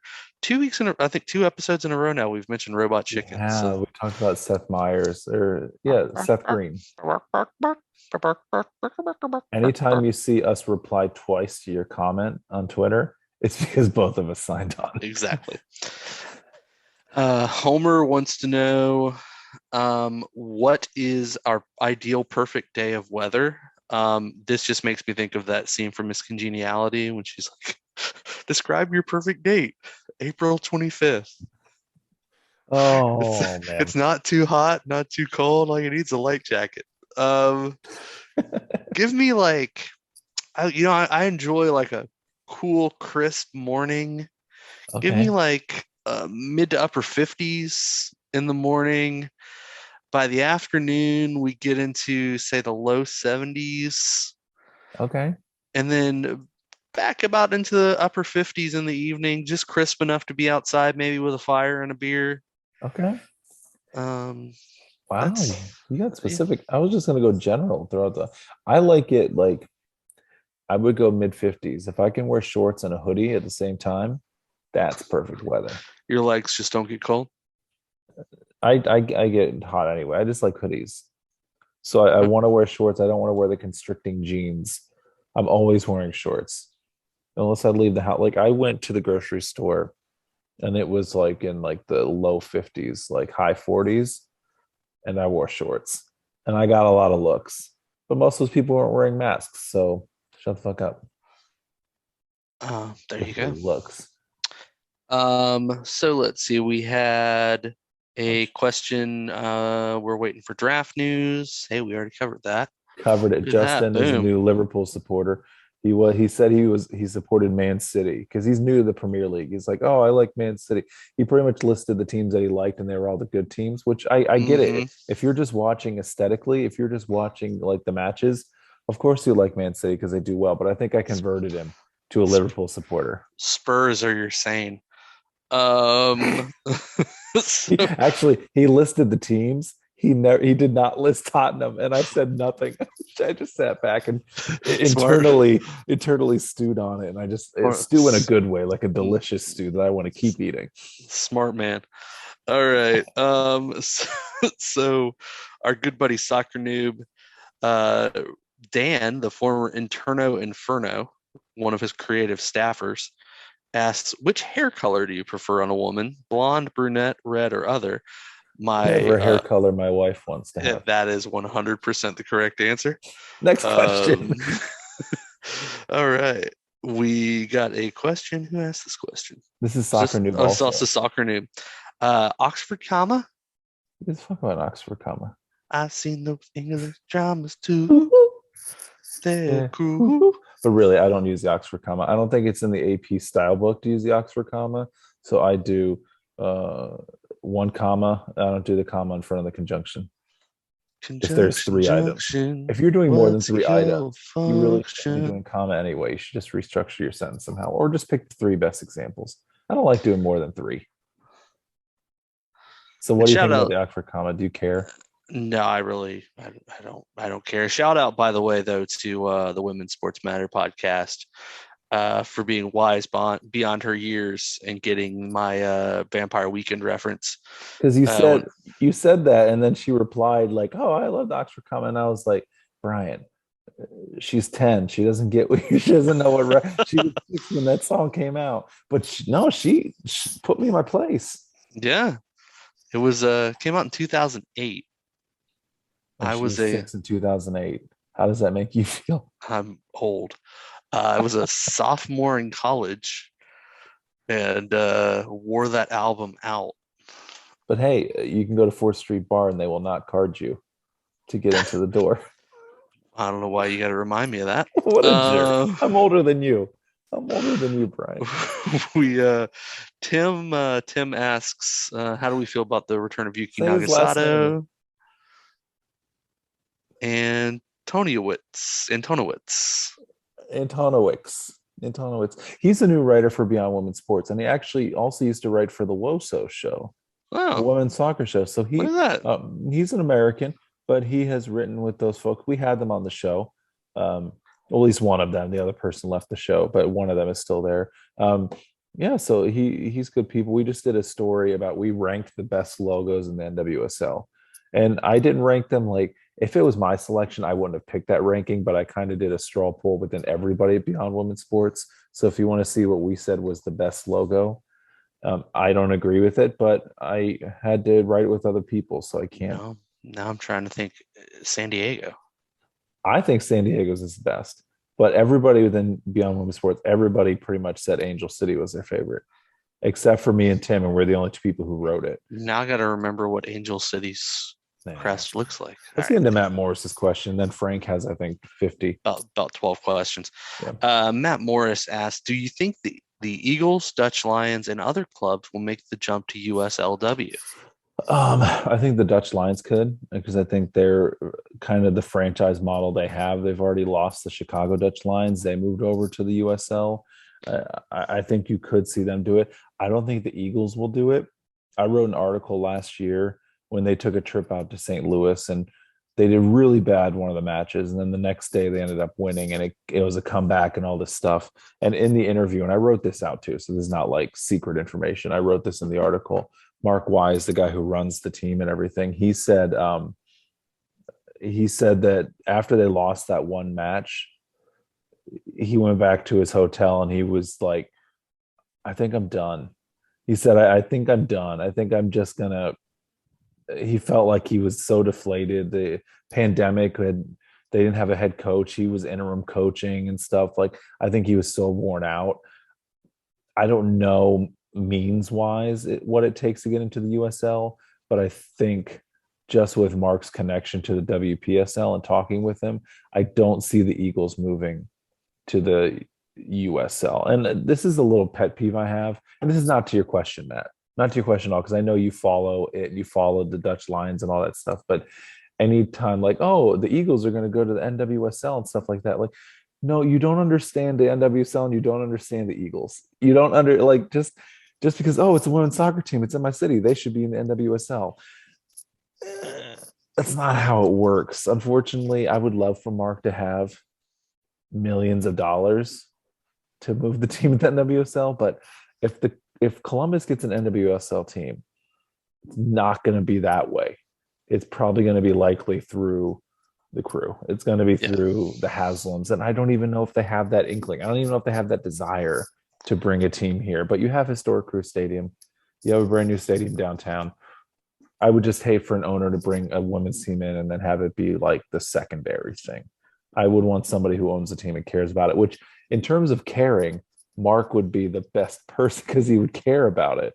But financially, unfortunately, I would love you to check both boxes, but the NWSL really only needs you to check one of the boxes. Mm. What do you think, Bryant? Or did I? I don't think you've got way more inside info on that than I do. So no, I think you covered it pretty well. All right, let's go to Frankie's. So Frank's got a lot of them here, as he usually does. If you they're fire. Oh, they are very strong. If you had a bat signal, what would your bat signal be? Mine would be like a full pint of beer. I would say a taco. Oh, there you go. Good, right. Good answer. Thanks. All right. He wants us to name your favorite actor as a child. His was Jackie Chan. Strong answer there, actually. Yeah, my favorite actor as a teenager was Jackie Chan. I had to do a senior I had to read a biography for my senior English class, and I read Jackie Chan's biography. That might have been junior year. That was junior year of high school, but that doesn't count because that's not a kid, right? That's when I was a kid, I really enjoyed John Candy. John Candy movies because my dad he loved John Candy movies. I would remember we watched Trains, Planes, and Automobiles, and this is when we had VHS, right? So we're watching the scene in Trains, Planes, and Automobiles where he's driving in the car with Steve Martin, and they're going down the wrong way of the highway because John Candy falls asleep. He gets off the highway. He pulls back onto the highway, but he's driving the wrong direction. And so he wakes up and he's driving. Steve Martin's kind of in and out of it. He wakes up and he looks over. There's a car on the other side of the median. And they go, "You're going the wrong way." And then John Candy, Steve Martin look at each other like, "How do they know where we're going?" And then they drive through two semis because they're not paying attention. And between the two semis, all these like sparks fly. And Steve Martin imagines John Candy as the devil. And then they is this like they're both skeletons, like they're both about to die. And my dad laughed so hard, he would cry. He would laugh so he would rewind it on the VHS, play that scene over again. I think I watched that scene like 10 times at once with him anytime it came on. But and then he was in Rookie of the Year uncredited, which is really rude. He was in Rookie of the Yeah. Year. He did that part in Home Alone where his whole It's stuff the was the improvised. He had polka has the polka band. like John Hughes apparently loved John Candy, and apparently also John Hughes. If you watch the movies we love on Netflix, they did one about Home Alone. John Hughes is very like, you have to follow the script. I wrote the script. You have to say every word. The only person who didn't have to do that was John Candy. John Is he Candy was able to do whatever he wanted. He was hilarious, and he was also a really good dramatic actor. So, classics? The Cool Runnings, Uncle Buck, oh yeah, Uncle Buck. Even like uh, Only the Lonely was a good one where he's like okay, a mama's boy and the stuff. Great Outdoors, Great outdoor. Oh, you know what hot dogs are made out of? Lips and Assholes. Lips and assholes. That movie was good. Suck My Wake. That was the the both in that Oh, movie. anytime you can get him and Dan Aykroyd in the same Oh my movie, like god. you're doing all right. He was even in Um, Blues Brothers. He played the sheriff in Blues he Brothers. sure did, yeah. Can we get some mint juleps? Yeah, he was. He. My John gosh. Candy, Rest man. in peace. Canadian Bacon. Rest in peace. Um, I would throw. There's two out there, and the first two because I had two that came to mind. I couldn't decide. So, Bill Murray. Oh yeah. I I almost was said Bill Murray, but then John Candy came rushing back to me. Yeah, I was a huge Ghostbusters fan, and then just like anything Bill Murray did, I would watch it. Yeah. And then the other one that popped right into my head because we talked about him earlier was Will Smith. Yeah. Fresh Prince, and then like Men in Black came out, Independence Day, Yeah. Wild Wild West. Like Wow. Wow. Where? plus he had the music. Yeah.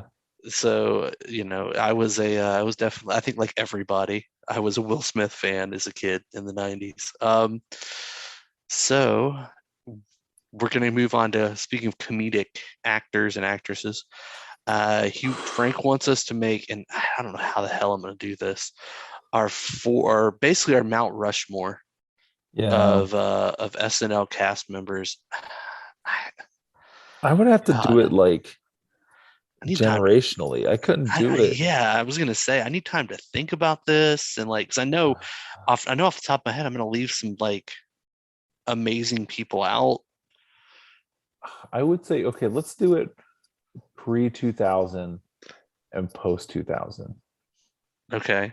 So I'm going to do post 2000. My post 2000 top four are Will Smith,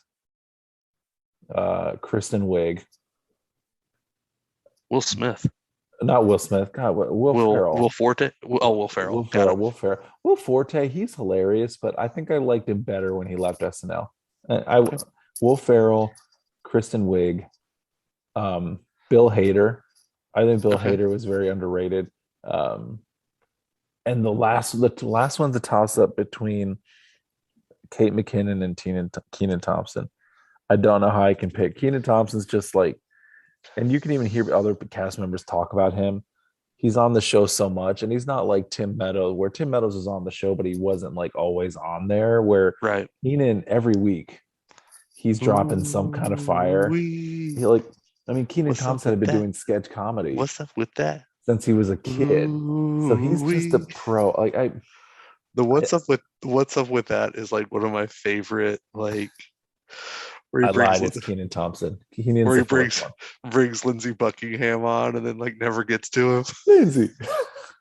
And then, funny enough, whenever Halsey was on the show, she was a musical guest. The actual real life Lindsey Buckingham played guitar on her Yeah, song. I thought that was hilarious that he was on the show. just Um, that sketch is pre 2000. Dana Carvey. Dana Carvey's got to be up there. because just so many like iconic like impressions, Yeah. really. Like the impressions for Dana Carvey are just he's such an impression guy. Um, a personal favorite of mine has always been Phil Hartman, Okay. Chris Farley. You know you're gonna leave somebody out. You're talking about Yeah, pre 2000. I mean, there's so like that's what I'm saying, man. It's like How do you pick? you're gonna go like Sandler. You're gonna go like you go way Yeah. back. You go like Eddie Murphy. Do you go like Yeah. I mean, there's so many like I mean Chevy Chase. You could I know you're leaving go out Gilda Radner too. She was yeah. like, Gilda was amazing. oh I my mean, gosh. you know what? You're I'm evil, gonna Frank. I'm gonna Lucille Bluth this question. I don't understand the question and I won't answer it. I think every episode for Ask Bam, we get one of those Lucille Bluth responses because we did that last week too. This Yeah, is the one. I'm taking my Lucille Bluth card. Um, We're playing the Bluth card. all right, and the final one from Frank here. If you had to choose another EPL team, and I Oh, think I want to add a caveat to this. You're going into this fresh. So you're okay. going into this like not having followed the league for like if you were a brand new fan. Could we warp back in time to the year that we actually chose the team too? Because Sure. every year the teams change. Yeah, no, absolutely. That's fine. I just, you and I, like, I'm never gonna. There's certain teams we're never gonna pick, partly because they suck, and partly because we have an existing rival. You know what I mean? Like, You might be surprised then. what's your team? I almost became a Stoke City fan. I love it. I almost because it seemed like a very Cleveland-esque town to me, a town that kind of like had been under hard times, and was once, a big city and kind of has lost some of its luster. And I love Cleveland. And then the jerseys were like the red and white striped What vertical stripes. still They very had, sharp. yeah, they had Peter Crouch at the time, who, I remember playing with him in FIFA because he was super tall. And I would just have somebody to play like for headers and stuff. So I would always bring Peter Crouch in. So I almost picked Stoke City. If LeBron didn't come back to Cleveland, I would probably be living the Homer Olsen life, watching bootleg championship streams, trying to watch. Are they even still in the championship, or have they done a God, Sunderland? who knows? Who knows where Stoke City is now? I have to look it up when you answer your question. So like you, I was almost a fan of actually two teams that are not very good. So I'll go with one of Wait, those, I Spurs guess. don't count. Yeah, no, Spurs are way the hell better than either of these teams. And Stoke Um, City are eighth in the championship. Thank you very much. there we go. Because of their logo, I was originally almost a Watford fan, just Mm. because that moose is. I love the moose logo thing, even though they're the Hornets, but their logo is a moose. It's just, You it's don't get fun a to lot me. of animal logos to choose from in the EPL. There's not a lot of No, like Americanized, the bears and stuff like like that. you get the fox, you get them, you get the Foxes at Yeah. Leicester. I mean, and then the other one was Newcastle, just because I like the Oh beer. God, I'm so glad you didn't go Newcastle. As a Eric as a Neal is bad enough. as a person who likes beer and used to drink Newcastle, I was almost a Newcastle fan. So I got to pick a team. I'm going with Watford. Thank you for Or not picking Newcastle. let's go Hornets. And I'm now a Charlotte Hornets fan. Going Hey, to going to a game on Friday. Super mhm. stoked. Get it stoked. 'Cause Super Stoke City. I don't know. It's not a Wednesday night. It's not a rainy, cold Wednesday night in Stoke, though. So, And all right. that was prior to the Wednesday, this Thursday night in Stoke, I guess it was. But Joe Allen, Welsh Messi, he used to play for Liverpool, and when he went to Stoke City, I always remembered. Wait, I was almost a Stoke City fan. Um, Well, Watford had our favorite player, Fat Drake. oh, Troy Deeney, don't. Old Troy, old Troy Deeney, Fat Drake. Oh man, is that Troy Deeney over there? Right. On that note, let's take it home, guys. We appreciate every week taking the time to listen to us. It's very appreciated. We have a lot of fun, and hopefully, when you're listening to it, you're having a lot of fun too. If you want even more fun, you can interact with us. We're at Bryant and Me on Twitter. Thomas is at one Thomas Costello, also on Twitter. You can follow him for spicy takes, but also to read the fantastic things that he's writing between Beyond Women's Sports. He's writing for Massive Report, writing covering Ohio State women's basketball this season. So read the stuff Thomas is writing. He does a really good job, works really hard on it. So get out there and read it and share it. Read the Liverpool one I did yesterday for Liverpool women. It's a little bit longer, but I wrote it in like an hour and a half or so. It's like 1,200 words, but I was just Long. vibing. I was jazzing through it. So if you could read that, and I don't even need you to share it or anything, just read it and let me know if you liked it. Any critique? I'm always open to constructive criticism. Um, yeah. A long article from you just means there's that much more greatness. Oh, So it's just more to love, man. So we do appreciate it. You can follow me on Instagram. I'm at Pickle Chip. Replace the eyes with ones. hey, While you're at it, go ahead and follow Thomas. He's also at one Thomas Costello on Instagram. But the account we really want you to follow is at Bryant and Me. We do most of our posting on Twitter, but we post some stuff from time to time on the gram as well. I'm sure you'll see a photo of our lovely smiling faces here drinking coffee here in a few minutes. Um, Please share the show with your friends, family, coworkers, neighbors, enemies, pretty much anybody. It's Mhm. that's always appreciated. Leave us a 5-star review wherever you subscribe. I believe you can now leave reviews on Spotify. So Yeah, if you listen to us on Spotify, go ahead and leave us a 5-star review. You can say that we're stupid assholes, but leave us a 5-star review when you say it. We always certainly they wouldn't be appreciate that. lying. They wouldn't be lying. I mean, I see no lies. Please just remember to take care of yourselves, take care of your loved ones, your friends, the people around you that mean something to you. Make sure that you tell them every day that they mean something to you, that you love them, that you care about them. Hmm. Super important. Please take care of your mental health. Talk to someone if you need to. Reach out to a friend, a professional, most importantly, most adequately if you have the means to do that. Otherwise, reach out to somebody to talk. Talking absolutely helps. And hey, we love every single one of you guys. We Hmm. appreciate you. You guys are great. Please keep sending us your questions. We have a lot of fun with that segment. Have a great week. Yeah. Adios. Cheers.